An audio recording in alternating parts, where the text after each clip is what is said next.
Hello, friends. As we progress in our CAD skills, our project complexity will increase. Many parts designed for 3D printing interface with other 3D printed or manufactured parts. Anyone with 3D printing experience will tell you that no printer is perfect. Artifacts from printing will often lead to fitment issues if the designer does not account for them. Additionally, designers must account for the fact that no two people's printers are calibrated the same, meaning in a free open source community, we must allow some additional tolerances within reason so the average member can successfully build the project. Let's take a look at some common design tolerances. Screw holes are very common in GunCAD designs. Depending on how the designer intends to use the screws will dictate the type of tolerances used. Directly threading into the build, you'll want almost no additional tolerance. You'll want material for the threads to grab onto. This is usually used for non-stress bearing connections. If you just want the bolt to fit through the hole, it's best to add 0.1 to 0.2 millimeters to the bolt's diameter. This ensures the bolt can pass through the part easily. This is usually used with hex nuts or threaded heat inserts.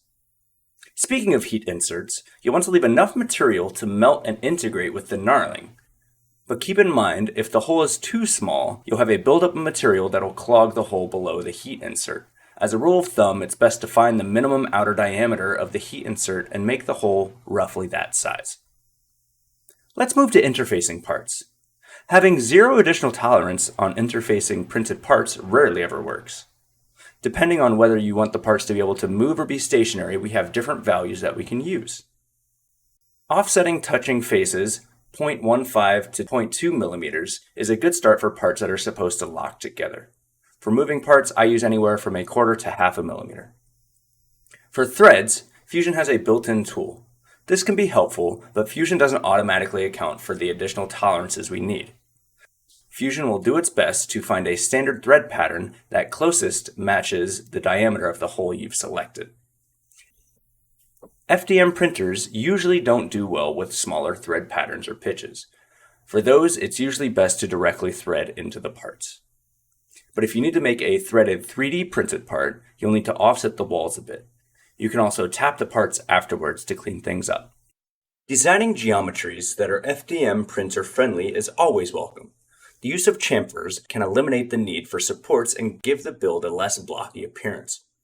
Designers should always be thinking about how the part is going to be printed, though you shouldn't sacrifice functionality over ease of printing. It's always good to have pictures of the orientations within your guides. Use orientations that you used for testing for consistency purposes. Our next video will be making a project from start to end. We'll use what we learned throughout this series to get the job done. I'm excited to bring you guys along, and I'll release the part at the end of this series. I love you guys, and I'll see you next time. Hell yeah, dude.